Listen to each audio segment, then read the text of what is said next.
ይሄ በምስሉ ላይ የምትመለከቱት ፓለስታይናዊ ወጣት ሸሂድ ከሆነ በኋላ ከኪስ ውስጥ የተገኘው ደብዳቤ እጅግ መነጋገሪያ ሆነና ብዙዎችን ትኩረት የሳበ ሆኗል። ስለ ፓለስታይን ቪዲዮ መስራት ያቆምነው ቲክቶክ ስለ ፍልስጤም ቪዲዮ ስንሰራ እየለቀቀልን ስላልሆነ ነውና እስከ መጨረሻው ኮፒ ሊንክ ሼር ፖስት እያደረጋችሁ ተከታተሉኝ። በዚሁም እስልምና ምን ማለት እንደሆነ ሰዎች ይረዱ ዘንድ በካባው ጌታ እምላለው ብሎ ጽሑፉን ይጀምራል።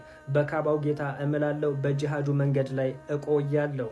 ተልኮዬን በትክክል እወጣለሁ። ለጥሪውም ምላሽ እሰጣለሁ። ከሁለት አንዱን መልካም ነገር እስካገኝ ድረስ መሳሪያዬን አላስቀምጥም። ሸሂድነትን መወፈቅ አሊያም ደግሞ ክብር ድልን መጎናጸፍ አላህ እንዲረዳን በዚህ መንገድ ላይ እንዲያጸናን እማጸነዋለሁ። ደብዳቤው ስለ ድልና ስለ ሸሂድነት ነው። ከደብዳቤው መጨረሻ ላይም ስለ አላህ ሸሂድነት እንዲወፍቀው ስለመለመንም ያትታል። ይሄ ፊልም አይደለም፣ በእውነተኛው ዓለም እየሆነ ያለ ነገር ነው። ከሙጃሂዶቹ ዓለም እችና ዓለም ንቀው ለዛኛው ቤታቸው የሚታገሉ ሙጃሂዶች ስላሉባት ፍልስጤም ነው እያወራን ያለነው።